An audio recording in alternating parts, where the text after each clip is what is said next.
আয়াতগুলো এবং এই হাদিসগুলো বলেছি এই কারণে, যেহেতু আমি বিশ্ববিদ্যালয়ের শিক্ষক, এটা লাইভ হচ্ছে, অনেক হাজার হাজার মানুষ দেখতেছে বা দেখবেন, এবং এটা অনেকে হয়তো কেউ খোঁচানোর চেষ্টা করবেন যে কি বললেন, ভাইরাল করার চেষ্টা করবেন। আমি সেজন্য লিখিতভাবে নিয়ে এসেছি। এবার কতগুলো পয়েন্ট এই কোরআন এবং হাদিসের যে যুক্তিগুলো দিলাম সেটার আলোকে আমি সামারি আকারে বলে দিচ্ছি, শর্ট হবে। যেই ব্যাখ্যাগুলো আগে দিয়েছি সেটা আর এখন দিব না।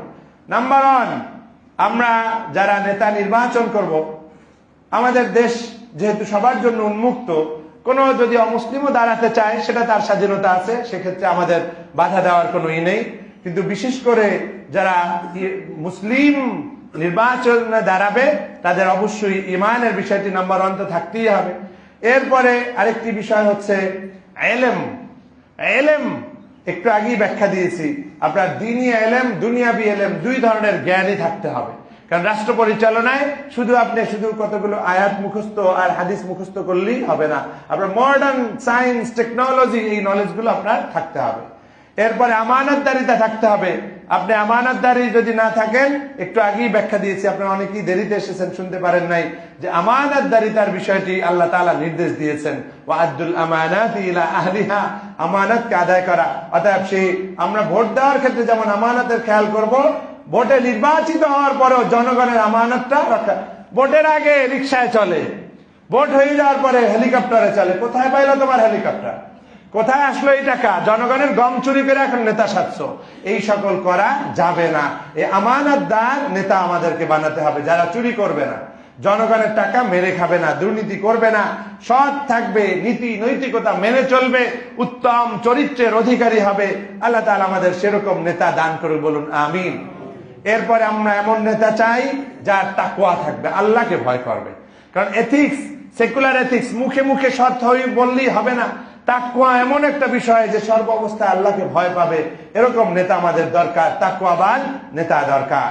আদালত বা ন্যায় বিচার, যেটা এতক্ষণ কোরআন হাদিসের আলোকে যুক্তি দিয়েছি, কিয়ামতের দিন আল্লাহর আরশের নিচে যারা ছায়া পাবেন তার মধ্যে একজন হচ্ছেন সুলতানুন আদিল, ন্যায় পরায়ণ শাসক। অর্থাৎ ন্যায় পরায়ণতা, ন্যায় বিচার, আদালত, জাস্টিস যারা এস্টাবলিশ করবে, এরকম মানুষদেরকে আমরা নির্বাচিত করব। আরেকটি হচ্ছে সত্যবাদী হতে হবে। নবীজি নেতা ছিলেন এমনি নয়, কাফেররা পর্যন্ত তাকে ডাকতো আল আমিন, আস-সাদিক। আল আমিন মানে হচ্ছে আমানতদার, আর সাদিক মানে সত্যবাদী। অর্থাৎ এমন নেতা বানাবো যে হবে সত্যবাদী, যে হবে আমানতদার। এমন নেতা বানাবো যে হবে যোগ্য, যে হবে সক্ষম, যার নেতৃত্ব দেওয়ার যোগ্যতা রয়েছে। কেন? একটি হাদিসে রয়েছে, আল্লাহ তাআলা ভালোবাসেন কোন বান্দা যখন কোন কাজ করবে, আইয়ুতকিনা মানে হচ্ছে with excellence. He or she will perform with excellence. যা করব এক্সিলেন্সের সাথে করব, সেটা আল্লাহ ভালোবাসেন। আমি ইসলামের কথা বলি আর খুব দুর্বল দুর্বল চোরের মতো থাকবো, এটা হবে না, এটা ইসলাম না। হাদিসে স্পষ্ট বলেছেন আল্লাহ ভালোবাসেন কোন বান্দার সেই কাজ যখন সে কাজ করে সে কারের সাথে করে, এক্সিলেন্সের সাথে করে। তাহলে আমাদের ওরকম যোগ্য লোক, দক্ষ লোক, পারদর্শী লোক, সক্ষম লোকদেরকে বসাতে হবে, যার ওইভাবে ব্যক্তিত্ব আছে, নেতৃত্বের যোগ্যতা আছে। মনে থাকবে ইনশাআল্লাহ। এরপরে আরেকটি বিষয় মাসলাহা, জনকল্যাণ। খায়রুন নাস মাইয়ানফাউন নাস, তোমাদের মধ্যে সেই সর্বোত্তম যে মানুষের উপকার করে। জনকল্যাণ করবেন না, মানব সেবা করবেন না, অন্যের কল্যাণ কামনা করবেন না, আপনার নেতা হওয়ার দরকার নেই। আপনি ঘরে বসে থাকেন। মানুষের সেবায় যারা নিবেদিত হবে তাদেরকে আমরা এই করব। শুরা, এটা আগেই বলেছি, পরামর্শ করে যারা কাজ করবে এরকম মানুষদেরকে আমরা নেতা বানাবো। সৎ সাহস লাগবে, এটাও আগে বলেছি, আবারও মনে করিয়ে দিচ্ছি, সৎ সাহস ছাড়া আপনি নেতৃত্ব দিতে পারবেন না। জুলুম পরিহার করার যোগ্যতা থাকতে হবে। অনেকেই নফসের পূজা করে, নফসের খায়েশে টাকার লোভ ছাড়তে পারে না, অন্যের জমি দখল। এখন যেহেতু এমপি সাহেব, তার কথায় আসবে পুলিশ, তার কথায় আসবে সাংবাদিক, হায় রে, এখন সে হয়ে যায় বড় জালেম, বলেন নাউজুবিল্লাহ। এই জুলুমের প্রবণতা যাদের মধ্যে থাকে, নির্বাচিত হওয়ার আগেই কিছুটা কিছু বোঝা যায়, ওদেরকে বয়কট করতে হবে। বয়কট জালেমস, বয়কট জালেমস, যে কোনো ধরনের জালেম, যে অন্যায়কারী, ওদেরকে বয়কট করতে হবে, ওদেরকে নির্বাচিত করা যাবে না। প্রতারণার বিষয়ে একটু আগেই কঠিন হাদিস শুনিয়েছি যে আল্লাহ তার উপরে জান্নাতকে হারাম করে দিবেন। এই প্রতারকদেরকে নির্বাচিত করা যাবে না। যারা কথায় বলে অথবা ইশতেহারে একটা কিছু বলবে কিন্তু প্র্যাকটিক্যাল করবে না। আমরা তো এর আগে দেখেছি মদিনার সনদের আলোকে দেশ চলছে, কিভাবে চলছে দেখলাম, 4000-এর বেশি মানুষ গুম হয়ে গেছে। এই ছিল মদিনার সনদ। কত মানুষকে নির্বিচারে গুলি করে মারা হয়েছে, এই ছিল মদিনার সনদ। এগুলো সব প্রতারণার এক একটা নমুনা। আমরা খেয়াল করতে হবে যে কোন ধরনের প্রতারককে আমরা নির্বাচিত করব না। আরেকটি বিষয় আপনাদের কাছে আমি বলার পরেও আপনারা অনেকে হয়তো মেনে নিতে পারবেন না, কিন্তু আমার তো বলার অধিকার আছে না? ভিন্ন মত হইলে আমার মারতে হবে, মারবেন না। সেটা হচ্ছে এই, আমার নানা ঝালকাঠির বড় একজন আলেম এবং অলি হযরত কায়েদ শাহ হুজুর রহমতুল্লাহ আলাই, উনি এই বিষয়ে বলেছেন, আমি ওনার কাছে ওনার এই বক্তব্যটার সাথে একমত। সেটা হচ্ছে কম্পিটিশন হচ্ছে ধরেন দুইজন মানুষের মধ্যে, এখন আপনি যদি বলেন, ইভেন এই বক্তব্যটা শেখ আহমদুল্লাহ হুজুরের বক্তব্যের সাথেও যায় না, আমি দেখেছি উনি বলছেন না ভালোকে দিতে হবে, একটা পাইলেও আপনার সাক্ষী হিসাবে, সেটা তার দৃষ্টিতে বলুক, কিন্তু আমার দৃষ্টিতে আপনাদের যদি ভালো লাগে আপনারা মেনে নেবেন, না হয় আরো যাচাই করবেন। সেটা হচ্ছে যখন আমরা দেখতে পাচ্ছি যে এই দুইজনের হাড্ডাহাড্ডি লড়াই, হাদিস শরীফে এসেছে ইজা উসিবতুম বিমুসিবাতাইন, যখন তোমরা দুটো মুসিবতে আক্রান্ত হবে, ফাখুযু মিন আসহালিহিমা, ওই দুটোর মধ্যে যেটা সহজ তুলনামূলকভাবেই সেটাকে তোমরা গ্রহণ করো। এই হাদিস দ্বারা বোঝা যায় যে আমার যেহেতু লড়াইটা হচ্ছে যেই জায়গায় আমরা জানি সবার চোখে ধরা পড়ছে, সেখানে তুলনামূলকভাবে যে ভালো, তুলনামূলকভাবে যে কম ক্ষতিকর, তাকে আমার বাছাই করে নিতে হবে। আমি যদি একজন মহা দরবেশ যাকে কেউ চেনে না, একটা ভোট পাইলে আমি ভাবলাম যে শহীদুল স্যার একটা ভোট দিই, হেতু কানতে পারে, একটু দোয়া করবে, আরে ভাই বাদ দেন, দোয়া এমনি করে দেবো, মানে আমার পক্ষে দোয়া নেওয়ার জন্য ভোট দেওয়ার দরকার নাই আপনি। কারণ হচ্ছে ওই যে তুলনামূলক ভাবে যদি না যান, তাহলে তো ওই বাতিলটা, এই ভোটটা নষ্ট হয়ে সেই হয়ে যেতে পারে। এটা আমার দৃষ্টিভঙ্গিটা তুলে ধরলাম, আমারও পক্ষে হাদিস আছে, আপনারা মানবেন কিনা সেটা আপনাদের ব্যাপার, আমি বললাম। অর্থাৎ আমরা তুলনামূলক ভাবে বিচার করে কম ক্ষতিকর এবং ভালো তাদেরকে আমরা, যারা জিততে পারবে এরকম ক্যান্ডিডেটদের মধ্যে থেকে আমরা বাছাই করব, যাতে করে আমার ভোটটা নষ্ট না হয়। আরেকটি বিষয়, আমরা এমন নেতা বানাতে চাই যারা হবে ওমর রাদিয়াল্লাহু তাআলা আনহুর মতো। কি ওমর রাদিয়াল্লাহু তাআলা ওই ঘটনাটা জানেন যে ফোরাতের তীরে একটা কুকুরও যদি মারা যায় আমাকে ধরা হবে।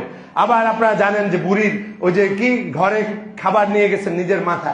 আর একটা জানেন না অনেকে, সেটা হচ্ছে এই ওমর রাদিয়াল্লাহু তাআলা আনহু তার অধীনস্থদেরকে ডেকে নির্দেশ দিয়েছেন, যখন কোন কাজের বন্টন হবে সবচেয়ে কঠিন কাজটা দেবা ওমরের ভাগে, ওমর সেটা করবে, বলেন না সুবহানাল্লাহ। আর যখন টাকা পয়সা বন্টন হবে, বলতে গেলে আমার কান্না আসে, যখন টাকা পয়সা বা কোনো বাইতুল মাল থেকে কিছু বন্টন হবে, ওমরের নামটা রেখে দিও সবার শেষে, যাতে করে এতিম মিসকিন গরিব অসহায় দুঃখী মানুষেরা পেয়ে যায়। আগে তারা পাক, আগে তাদের অভাব দূর হোক। আমি তো শাসন ক্ষমতা আমার রয়েছে, আমাকে নিয়ে তোমাদের ভাবার দরকার নাই। আগে গরিব যে না খেয়ে আছে তাকে খেতে দাও, আগে অসহায়ের অসহায়ত্ব দূর করো, তারপর তোমরা ওমরকে খোঁজো। আমরা এরকম শাসক চাই। যদি এরকম প্রত্যাশা পূরণ হবে কিনা জানি না, কিন্তু আপনাদেরকে জানিয়ে দিলাম ওমর রাদিয়াল্লাহু আনহু বিশ্ব সেরা শাসক এমনি হন নাই। এই উক্তিটা অনেকেই জানেন না, জেনে নেবেন, অন্যদের মাঝে ছড়িয়ে দিবেন। ও ভাই, তুমি ভোট চাও, ভোটের পরেও আমার দিকে খেয়াল রাখো। আজকে 500 টাকার নোট দাও, আর ভোটের পরে 2 টাকাও দেবা না, সিরার নোটও দেবা না, এটা যেন না হয়, তখন আমার দিকে নজর দিও। ওমরের এই কথাটা মনে রেখো, বলেন ঠিক কিনা? মনে রাখা যাবে ইনশাআল্লাহ। আল্লাহ তাআলা তৌফিক দান করে, বলুন আমিন। আরেকটা বিষয়, ওয়াদা রক্ষা করা। আয়াতুল মুনাফিকি সালাসা, যখন এর মধ্যে একটা হচ্ছে ওয়াদা খেলাপ করে। আমরা এমন লোকদেরকে নির্বাচিত করব যারা ওয়াদা ঠিক রাখবে, ওয়াদা পালন করবে, মুখে এক অন্তরে আর এক থাকবে। এই সকল মুনাফিকি চরিত্রের লোকদেরকে ভোট দেওয়া যাবে না। এরপরে বৈষম্যহীন রাষ্ট্র প্রতিষ্ঠার কথা আগেই বলেছি। ইসলাম সাম্য ইনসাফের ধর্ম, অতএব আমরা বৈষম্যহীন সমাজ প্রতিষ্ঠার জন্য যারা কথা বলবে তাদেরকে আমরা নির্বাচিত করব। দেশের স্বাধীনতা সার্বভৌমত্ব যারা রক্ষা করার জন্য বদ্ধপরিকর তাদেরকে আমরা নির্বাচিত করব। যারা গোপনে বিদেশিদের কাছে দেশ বিক্রি করবে না, সারেন্ডার করবে না, গোপন চুক্তি করবে না, তাদেরকে আমরা নির্বাচিত করব। যারা হবে বিশ্বস্ত, ট্রাস্ট ওর্দি, তাদেরকে আমরা নির্বাচিত করব। এবার আপনাদেরই দায়িত্ব, যেহেতু নির্বাচনের বিষয়টা সেন্সিটিভ, এখানে আপনাদের বিএনপির লোক আছে, অন্য দলের লোক আছে, জামাতের লোক আছে, সবাই আছে। আমি এমন কথা বলবো না যাতে করে আপনি আমাকে মনে করেন যে আমি একটা দলের ক্যাম্পেইন করতেছি, একটা ব্যক্তির পক্ষে ভোট চাচ্ছি। কোরআন এবং হাদিসের আলোচনাগুলো নিরপেক্ষভাবে উপস্থাপন করেছি। এবার আপনি যাচাই করেন আপনি কার পিছে ছুটতেছেন। যদি অন্যায়ের পিছে ছোটেন আপনি আল্লাহর কাছে ধরা খাবেন। আমার কিছু আসে যায় না, আমাকে আপনারা রাখেন বাদ দেন, কিচ্ছু আসে যায় না, কিন্তু আপনার মুক্তিটা হচ্ছে আসল। আল্লাহ তাআলা আমাদেরকে এই সঠিক পথে চলার তৌফিক দান করে বলুন আমিন। সরকার যেহেতু গণভোটের ব্যাপারে এই সরকারি ক্যাম্পেইন করতেছে, এটা দুঃখজনক। আমাদের অন্যান্য রাজনৈতিক দলগুলো এটা করা দরকার।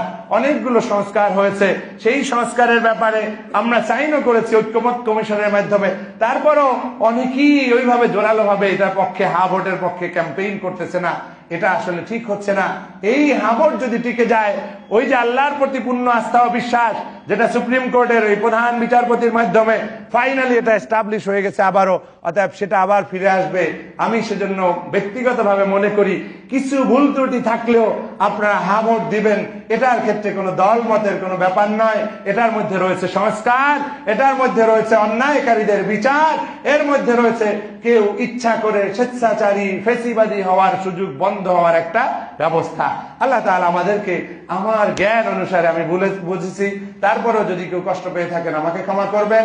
আল্লাহ তাআলা আমাদেরকে সকলকে এই জাতীয় বিষয়ও যে ইসলাম আমাদেরকে শিক্ষা দেয় সেটা জানার এবং মানার তৌফিক দান করুক।